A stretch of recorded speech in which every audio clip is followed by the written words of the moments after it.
मई महीने में कन्या राशि के जातकों की क्या स्थिति होने वाली है, क्या हाल होने वाला है, ये सब इस वीडियो में आपको देखने को मिल जाएगा। तो यानी कि आपका कार्य क्षेत्र कैसा रहेगा, उसके बाद आपकी आर्थिक परिस्थिति कैसी रहेगी, आपका स्वास्थ्य कैसा रहेगा, आपका प्रेम वैवाहिक जीवन, इसके बारे में हम बात करने वाले हैं। पारिवारिक जीवन के हम बारे में हम आपको बताएंगे और उपाय बताएंगे एकदम वीडियो के अंत तक, तो वीडियो को एंड तक ज़रूर देखना। सबसे महत्वपूर्ण बात मैं आपको बता देना चाहता हूँ कि मेरे चैनल पर आपको एकदम जेन्युइन जानकारी मिलेगी, जो कि ज्योतिष शास्त्र के अनुसार, ग्रहों की स्थिति के अनुसार जो जानकारी मिलती है हमें, वो मैं आपको बता रहा हूँ। ना कि कोई बढ़ा चढ़ाकर आपको मैं बताऊंगा कि इस महीने आपको लॉटरी लगेगी, इस महीने आप विदेश में जाओगे, ऐसा होगा वैसा होगा। ख़ास तौर पर ऐसे ही लोगों के चैनल को ज़्यादा लोगों के सपोर्ट मिलता है, क्योंकि वो फेक होते हैं, वो ख़राब बातें बताते हैं। जो सच्चाई होती है वो लोगों की चुभती है, अच्छी नहीं लगती, इसलिए हमारे जैसे चैनल पीछे रह जाते हैं। अगर आपको ये वीडियो एंड तक देखने के बाद अच्छी लगे तो वीडियो को लाइक कर दीजिए, चैनल को सपोर्ट कीजिए, मतलब सब्सक्राइब कीजिए और बेल आइकन को भी ज़रूर दबा दीजिए। और एक बात आपको कहता हूँ कि परिस्थितियाँ जो होती है वो वैसे ही नहीं रहती। अगर आपके बुरा समय चल रहा है तो कभी ना कभी आपका अच्छा समय भी आएगा, ज़रूर आएगा। जितना बुरा समय होगा उससे कई ज़्यादा अच्छा समय आएगा, लेकिन कर्म आपके अच्छे होने चाहिए। तो ज़्यादा बातें न करते हुए बढ़ते हैं वीडियो की ओर। मई 2025 कन्या राशि वालों, सूर्य का गोचर इस महीने आपके लिए क्रमशः 8वें भाव और भाग्य भाव में रहेगा। सामान्य तौर पर ये दोनों ही गोचर अनुकूल नहीं है। मंगल का गोचर लाभ भाव में होने के कारण बहुत अच्छा कहा जाएगा, लेकिन नीच का होने के कारण अच्छाइयों के ग्राफ में कुछ कमी देखने को मिल सकती है। फिर भी हम मंगल ग्रह से एवरेज से बेहतर परिणामों की उम्मीद रख सकते हैं। बुध ग्रह का गोचर इस महीने अपनी स्थिति 2 बार बदलने वाला है, अतः बुध ग्रह से औसत या औसत से थोड़े कमज़ोर परिणाम मिलने की उम्मीद रखनी चाहिए। बृहस्पति ग्रह महीने के पहले हिस्से में अनुकूल तो दूसरे हिस्से में थोड़े से कमज़ोर परिणाम दे सकते हैं। शुक्र ग्रह की बात की जाए तो शुक्र ग्रह का गोचर इस महीने औसत लेवल के परिणाम दे सकता है, जबकि शनि ग्रह का गोचर कुछ हद तक कमज़ोर परिणाम देता हुआ प्रतीत हो रहा है। राहु और केतु की गोचर इस महीने में पहले हिस्से में कमज़ोर है, लेकिन वही दूसरे हिस्से में थोड़े से औसत लेवल के परिणाम दे सकते हैं। इस तरह से हम कह सकते हैं कि मई 2025 का महीना आपके लिए मिले जुले परिणाम दे सकता है।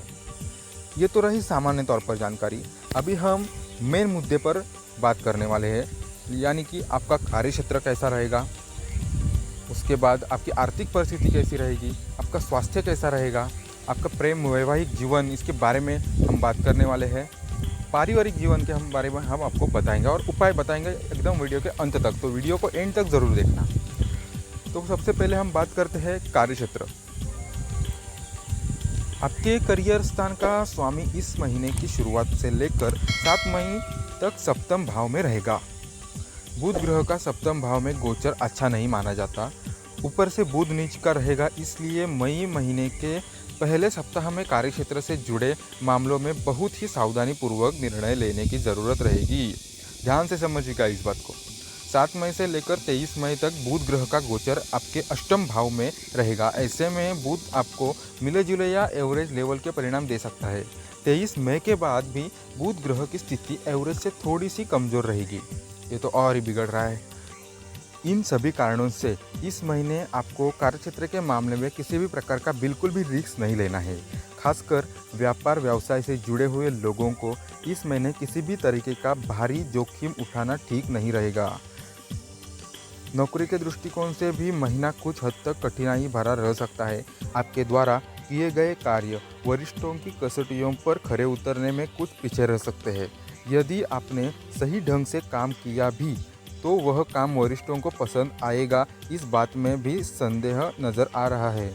वरिष्ठ या आपके कार्यक्षेत्र से जुड़ा कोई भी व्यक्ति यदि समय आपको सपोर्ट नहीं कर रहा है तो आत्मनिर्भर रहते हुए बिना मन को विचलित किए निष्ठापूर्वक अपना काम करते रहिए। अब बात करते हैं हमारा दूसरा मुद्दा, आर्थिक परिस्थिति के बारे में। आपकी इस महीने आर्थिक परिस्थिति क्या रहेगी? इस महीने कुछ अप्रत्याशित लाभ भी आपको मिल सकता है। यात्राएं फायदेमंद रह सकती है, हालांकि मंगल नीच के रहेंगे, अतः यात्राओं के दौरान कुछ कठिनाइयां देखने को मिल सकती है। अथवा ऐसा भी हो सकता है कि जिस लेवल के लाभ की आप उम्मीद कर रहे हो, लाभ का प्रतिशत उससे कुछ कम रहे। लेकिन सामान्य तौर पर मंगल की यह स्थिति आपको लाभ करवाने का काम कर सकती है। धन भाव के स्वामी शुक्र भी इस महीने आपको औसत लेवल के परिणाम देते हुए प्रतीत हो रहे हैं। ऐसी स्थिति में आप अपनी कमाई का कुछ हिस्सा बढ़ाने में कामयाब हो सकते हैं। धन के कारक बृहस्पति की स्थिति महीने के पहले हिस्से में काफ़ी अच्छी रहने वाली है, जबकि दूसरा हिस्सा औसत परिणाम देता हुआ प्रतीत हो रहा है। इस तरह से इस महीने यानी 2025 मई महीने में आप आर्थिक मामले में एवरेज या एवरेज से बेहतर परिणाम प्राप्त कर सकते हैं। इसके आगे हम बात करते हैं आपके स्वास्थ्य के बारे में। स्वास्थ्य के दृष्टिकोण से मई का महीना आपको औसत से थोड़े से कमज़ोर परिणाम दे सकता है। महीने के पहले हिस्से में आपके प्रथम भाव पर राहु केतु का प्रभाव रहेगा, वही शनि का प्रभाव पूरे महीने बना रहेगा। ये स्थितियाँ स्वास्थ्य की दृष्टिकोण से अनुकूल नहीं कही जाती, विशेषकर ऐसे लोग जिन्हें पहले से हृदय या पेट से संबंधित कुछ परेशानियां हैं, उनके लिए ये ग्रहों की स्थितियाँ बिल्कुल भी ठीक नहीं है। हालांकि महीने के दूसरे हिस्से में राहु केतु का प्रभाव आपके प्रथम भाव से दूर हो जाएगा। साथ ही साथ राहु आपके लिए फेवर भी करना चाहेंगे। वही बृहस्पति का गोचर महीने के पहले हिस्से में अनुकूल रहेगा, जबकि महीने के दूसरे हिस्से में गुरु औसत दर्जे के परिणाम दे सकते हैं।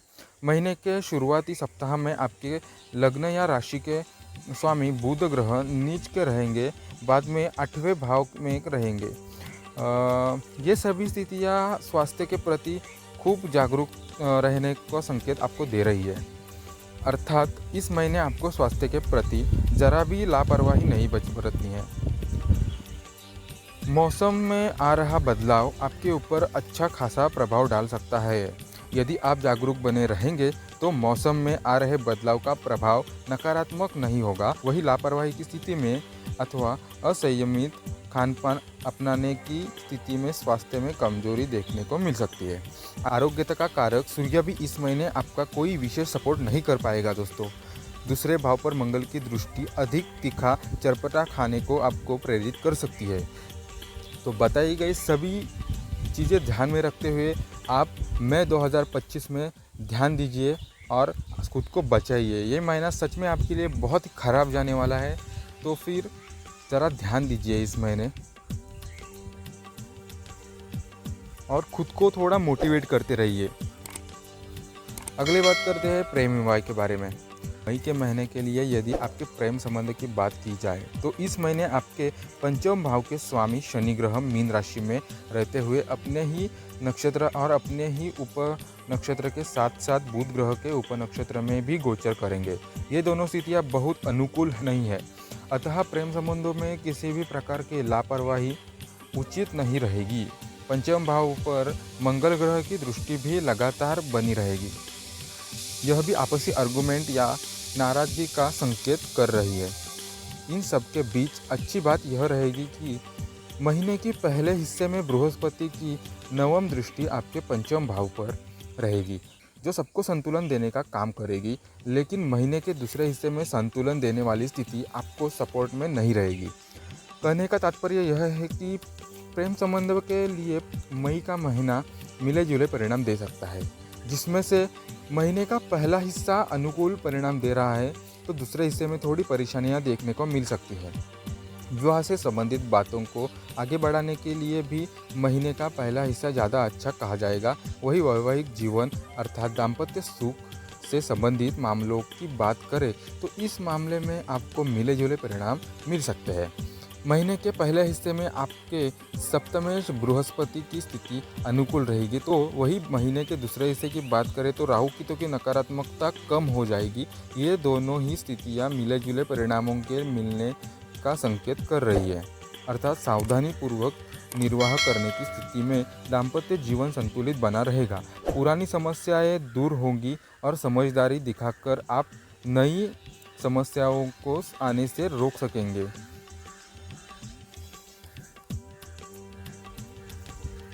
देखिए दोस्तों, ये सभी मैं जानकारी जो बता रहा हूँ पूरी ज़्यादा ही ज़्यादा नेगेटिव है। मैं आपसे कोई भी बात छुपा कर नहीं रखना चाहता और आपको बढ़ा चढ़ा कर नहीं कहूँगा कि आपका सर ये अच्छा होगा वो अच्छा होगा, क्योंकि जो सच बात है ना वो लोगों को अच्छी नहीं लगती। इसी से शायद आप मेरे चैनल को सपोर्ट भी नहीं करोगी, लेकिन यही सच है तो सच है। जब अच्छा होगा तब आपके लिए मैं अच्छा भी बताऊँगा, जब बुरा बता रहा हूँ तो आपको उस तरह से उस हिसाब से आपको अपनी जीवन शैली को ढालना ज़रूरी है।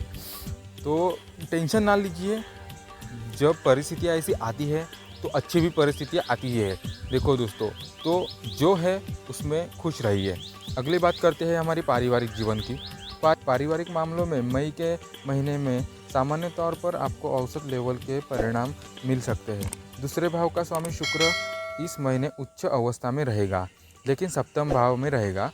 सप्तम भाव में शुक्र के गोचर को अच्छा नहीं माना जाता। ऊपर से मंगल की दृष्टि भी दूसरे भाव पर रहेगी, अतः कुछ परिजनों के बीच आर्गुमेंट इत्यादि देखने को मिल सकती है। हालांकि मामला इतना बड़ा नहीं होगा। यदि आप समझदारी से काम लेंगे तो महीने के दूसरे हिस्से में आप पारिवारिक संबंधों का अच्छा आनंद ले सकते हैं।